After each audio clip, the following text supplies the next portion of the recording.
So we're going to talk about chloroform and sodium hypochlorite. This is a very subtle, but I believe really important issue, retreat. So I've got some chloroform here. We're going to place it in this little irrigating needles. So we placed our chloroform. Let's just pretend we're doing like a regular retreatment. Chloroform's at the apical part of our, this is the apical third of our canal. This is the apex here, or portal of exit.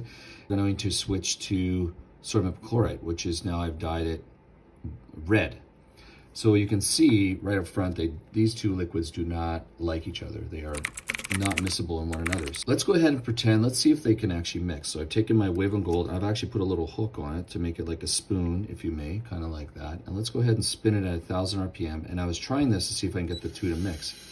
I have a really hard time getting them to kind of like mix. And the reason why I'm doing this is because when we're switching from chloroform, we're using chloroform as a solvent to remove our gutta percha. Okay, that's obviously not working. And then we switch to sodium hypochlorite. There's always a chance that chloroform's sitting at the bottom of this root canal. And bubbles, probably can't because my hand is shaking so much.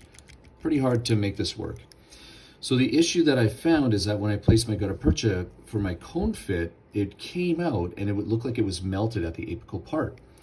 What that tells me is that there was still chloroform down at this apical portion. It started to make me think that if we're not actually removing all of the chloroform actively from that apical third, we might not be actually getting proper disinfection. Even though we're taking our wave on gold all the way down to the end, we might not be going all the way down. There might be some sort of technical issue, whatever it may be.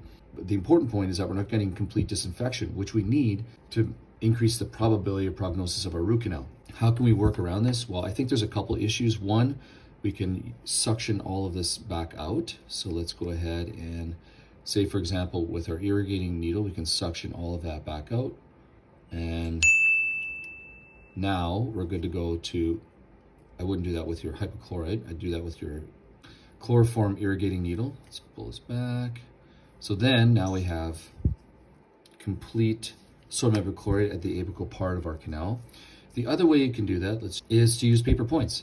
That is the way that I typically will do it. So this is a large and handmade paper point, and that's really simple because we'll just dry the apical part of that canal. And it only takes, and the beauty of doing this actually, it'll wick up some extra gutta percha that's along the sides that's been dissolved by the chloroform. And then you can switch back to your regular irrigant.